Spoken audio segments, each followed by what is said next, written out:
Almighty God, without your word, there is nothing to say. Without your spirit, we cannot understand. Lord, we ask for a measure of your spirit that we might fully understand, and then we ask that we may obey. In Christ's name we pray. Amen. Today is Epiphany. Epiphany means the manifestation of a deity, which for us is Jesus. The Magi, which traditionally has been translated as three kings, follow a star to Jerusalem. The word Magi has two possible meanings, and neither one are kings. Magi were a class of priests in Persia, probably Zoroastrians, and Magi were astrologers in Babylon. Either way, they were Gentiles. They were not Jewish. Also, if you look at the scripture, it doesn't say there were three Magi. Rather, it says there were three gifts. So over the ages, traditions have grown up around the Magi, that there were three kings. They each, if you look at some of the traditional stories, not scriptural, but traditional, they were all given names and even physical descriptions. They're wonderful stories, but they're not from scripture. What we do know is that the Magi came to Jerusalem to the court of Herod and told him they had seen the star of the King of Jews, the newborn King of Jews. And they said, "Where will we find this baby?" Apparently they didn't know anything about Herod, or they would never have come to his court. Herod was actually a good king in some ways. When there was drought in the land and when food was scarce, he forgave all the taxes and even fed people out of his private storerooms. He was also the one who built the second temple, the one that Jesus walked and taught in. But for all his good points, Herod was insanely jealous. He had his wife and her mother executed. He had his oldest son and two of his younger sons executed because he thought they were trying to take his throne from him. The saying then, now remember, Jewish people didn't eat pig, but the saying then was, it's better to be Herod's pig than family. So along come the Magi, and they say to Herod, "Where is this newborn king of the Jews?" Now this is the first that Herod has heard about a newborn king of the Jews, so he asked the Jewish priests and the scribes, "Where was this king to be born?" And they tell him Bethlehem, because that is the city of David. Now it's very interesting that the religious leaders know exactly what scripture says about the coming of this king, this Messiah. They hear from strangers that the Messiah have indeed been born, and yet they do nothing. They don't send anyone to go check it out or investigate. They know the scriptures. A great part of their theology and teaching was, we are waiting for the Messiah.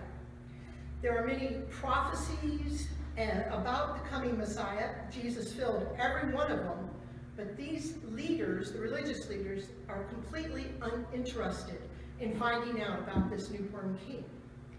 Maybe they had waited so long, 4 years, Jonathan told us on Christmas, 4 years, that they no longer really believed Messiah was coming.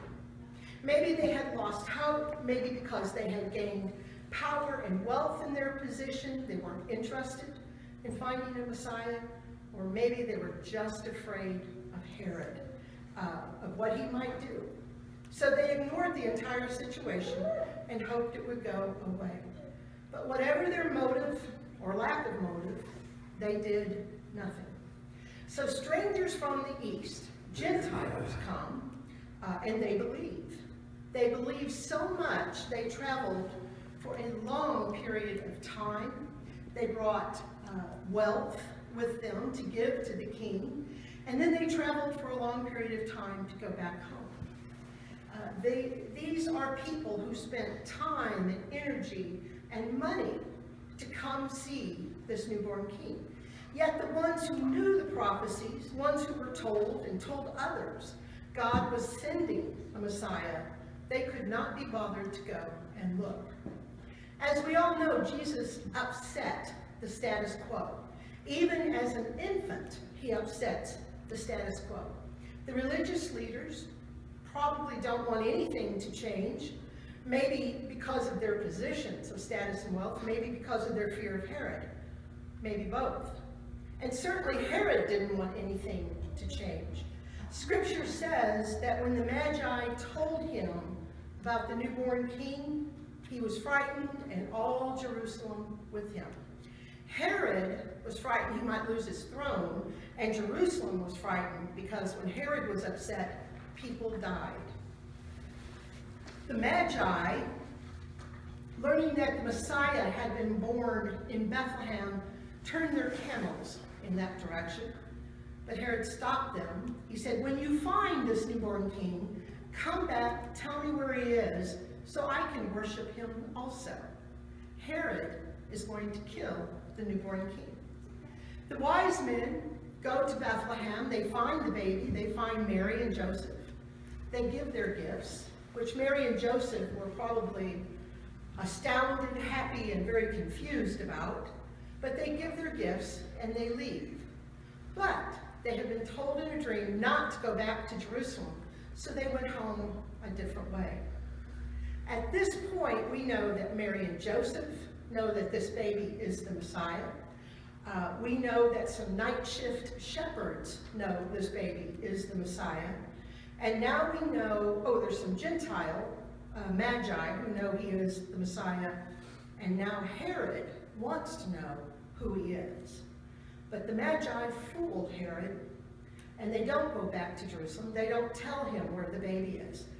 So Herod does the unthinkable, and every baby boy under the age of 2 years old is killed. He probably thought he had taken care of the problem of a baby king, but he hasn't. God has taken care of the problem of Herod wanting to kill this baby. God sends an angel to Joseph in a dream to tell Joseph, get up, take the child and his mother and flee to Egypt and remain there until I tell you, for Herod is about to search for the child to destroy him. I'm going to tell you just a little aside. When angels appear, they almost every time will say, do not fear. They always say, not here. They don't say that because Joseph has a lot to fear. They're coming. So in the middle of the night, Joseph gets up. He takes the baby and Mary, and they fled to Egypt. And they stay there until the angel returned to Joseph in a dream and told him it's safe to go back to Israel because Herod is dead. However, Joseph knew Herod's son Archelaus was worse than Herod was. Archelaus ruled over the region of Judea, so instead Joseph took Mary and the baby to the region of Galilee, to a town called Nazareth. And there in Nazareth, Jesus grew up, attended Hebrew school, learned a trade, and lived in safety. Now, one of the last things I read in Matthew, and that was to fulfill scripture that he will be called a Nazarene. Nobody knows where that came from. It's nowhere in scripture. Matthew says it, but nobody has ever found anything that said the Messiah would be a Nazarene. Over the eons, people have ignored or tried to destroy Jesus. People have been hostile or apathetic toward Jesus. And some people, like the Magi, have gone to great lengths and spent their time and their energy and their wealth looking for him. Those who have genuinely sought the Christ, the King, the Messiah, do so for a variety of reasons.